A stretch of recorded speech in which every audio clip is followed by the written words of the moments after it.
नमस्कार दर्शकों, मैं हूं शहनाज भाटिया और आप देख रहे हैं हिमाचल आज तक का ये बुलेटिन की खास खबरें।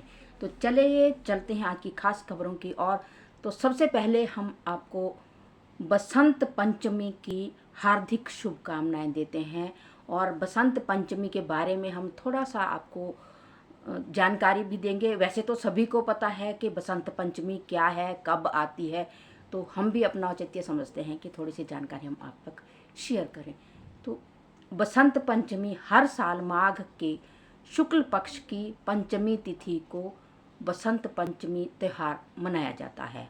यह दिन ज्ञान, कला, संगीत और शिक्षा की देवी माँ सरस्वती को समर्पित है। बसंत पंचमी बसंत ऋतु के आगमन का भी प्रतीक है, जो सर्दियों के अंत और गर्मियों की शुरुआत का संकेत देता है। प्रकृति में हरियाली, सरसों के पीले फूल इस पर्व को खास बना देते हैं। इस शुभ अवसर पर हिमाचल आज तक परिवार की ओर से आप सभी को बसंत पंचमी की हार्दिक शुभकामनाएं।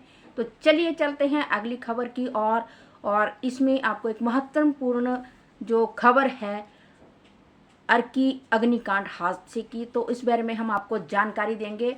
तो अर्की में अग्निकांड हादसे में मृतकों की आत्मा की शांति के लिए हादसा स्थल वार्ड नंबर 6 में शांति पाठ करवाया गया है। इसमें अर्की शहरवासियों ने अपना पूरा योगदान दिया है। अर्की के युवा ने इस कार्य के लिए पिछले कल यानी वीरवार से ही तैयारियां शुरू कर दी और पूरे घटना स्थल था जहां वहां की साफ सफाई की, लुपाई पुताई की और कल शनिवार को गायत्री पाठ भी करवाया जाएगा और जिससे मृतक आत्माओं को शांति प्रदान हो। ये बहुत ही अच्छा कार्य जो अर्की के युवाओं द्वारा करवाया जा रहा है, अर्की वासियों की तरफ से किया जा रहा है, ये बहुत ही सराहनीय कार्य है। तो चलिए चलते हैं अगली खबर की ओर। हिमाचल प्रदेश सरकार ने नर्सरी से पहली कक्षा तक प्रवेश के लिए आयु सीमा तय कर दी है। नर्सरी में प्रवेश के लिए बच्चों की आयु 30 सितंबर तक 3 वर्ष, LKG के लिए 4 वर्ष, UKG के लिए 5 वर्ष और पहली कक्षा के लिए 6 वर्ष होनी चाहिए। यह नियम सभी सरकारी और निजी स्कूलों पर लागू होगा। इससे बच्चे का 1 साल भी बच जाएगा, क्योंकि पहले अप्रैल में आयु सीमा पूरी ना करने वाले बच्चों को एडमिशन नहीं मिलता था। अब 30 सितंबर तक आयु सीमा पूरी करने वाले बच्चों को एडमिशन ले सकेंगे। फरवरी माह में हिमाचल प्रदेश के APL परिवारों को 14 किलो के बजाय 13 किलो आटा मिलेगा, जबकि चावल की मात्रा में कोई भी बदलाव नहीं किया गया है।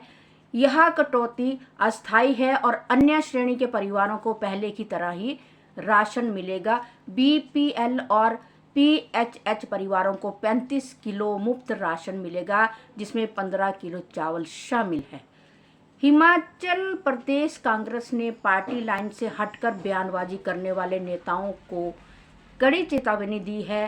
प्रदेशाध्यक्ष विनय कुमार ने सभी मंत्रियों, विधायकों और निगम बोर्डों के अध्यक्षों को एक कॉन्फिडेंशियल पत्र जारी कर पार्टी लाइन से बाहर बयानबाजी न करने की हिदायत दी है।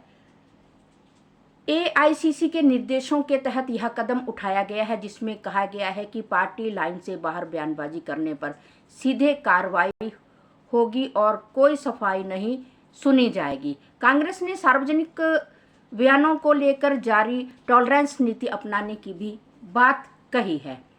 एम्स बिलासपुर ने स्वास्थ्य सेवाओं को तेज और आधुनिक बनाने के लिए ड्रोन से दवाइयां और मेडिकल सैंपल की आपूर्ति शुरू कर दी है। शुरू करने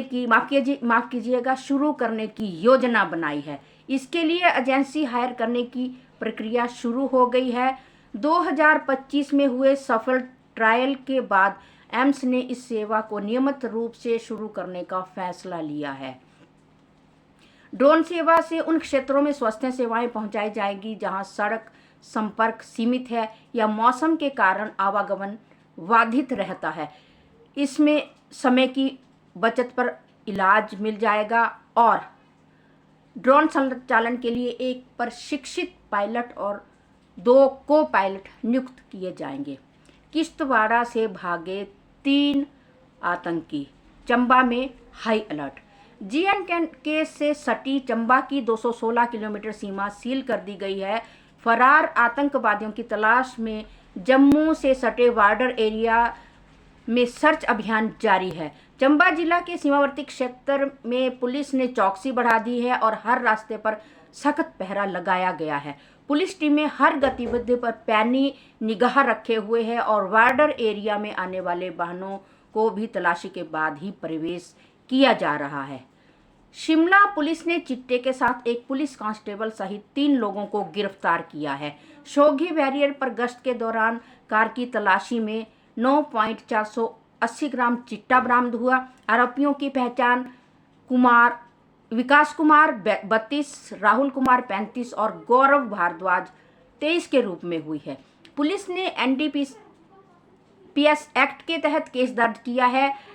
SSP शिमला संजीव गांधी ने कहा कि नशा तस्करों के खिलाफ कड़ी कार्रवाई जारी है। इसके अलावा सुन्नी थाना क्षेत्र में हर लोटी में एक व्यक्ति के कब्जे से 24 बोतलें शराब की बरामद की गई है, जिसकी पहचान नोकूराम के रूप में हुई है। ओल्ड मनाली ब्रिज के पास सुंदर सिंह पुत्र हीरा लाल के 4 मंजिला मकान में अचानक आग लग गई। आग की लपटें उठते ही अफरा तफरी मच गई और स्थानीय लोग आग बुझाने के लिए एकजुट हो गए। सूचना मिलते ही दमकल विभाग मनाली की टीम मौके पर पहुंची और बड़ी मुशक्कत के बाद आग पर काबू पा लिया गया। इस घटना में 2 कमरे, रसोई और फर्नीचर जलकर राख हो गया, जिससे लगभग 6 लाख रुपए का नुकसान हुआ है। दमकल कर्मियों की तत्परता से लगभग 50 लाख रुपए की संपत्ति को बचाया जा सका है और आग के कारणों का अभी कोई पता नहीं लग पाया है और जांच जारी है। हिमाचल प्रदेश के गैर योजना क्षेत्र वाले ग्रामीण क्षेत्रों में अब भवन निर्माण के लिए नक्शा लागू हो सकता है। कैबिनेट सब कमेटी की बैठक में इस पर चर्चा हुई, जिसमें राजस्व मंत्री जगत सिंह नेगी, तकनीकी शिक्षा मंत्री राजेश धर्माणी और लोक निर्माण मंत्री विक्रमादित्य सिंह उपस्थित थे। नाला और खड्ड से दूरी, सेटबैक के लिए जगह छोड़ना और लाइन डायग्राम नक्शा जमा करवाने जैसे बिंदुओं पर सुझाव दिए गए। कैबिनेट सब कमेटी ने संबंधित नियमों, कानूनों और प्रक्रिया की जानकारी दी है। राज्य में बरसात के सीजन में ग्रामीण क्षेत्रों में हो रहे नुकसान को देखते हुए रेगुलेशन बनाने का फैसला लिया गया है। हिमाचल प्रदेश सरकार ने 2026 तक राज्य को ग्रीन एनर्जी स्टेट बनाने का लक्ष्य रखा है, जिसमें 90% से अधिक ऊर्जा जरूरतें नवीनीकरणीय स्रोतों से पूरी की जाएंगी। मुख्यमंत्री सुखविंदर सिंह सुक्खू ने कहा कि जल विद्युत के अलावा राज्य अब भूतापीय ऊर्जा का दोहन करने जा रहा है।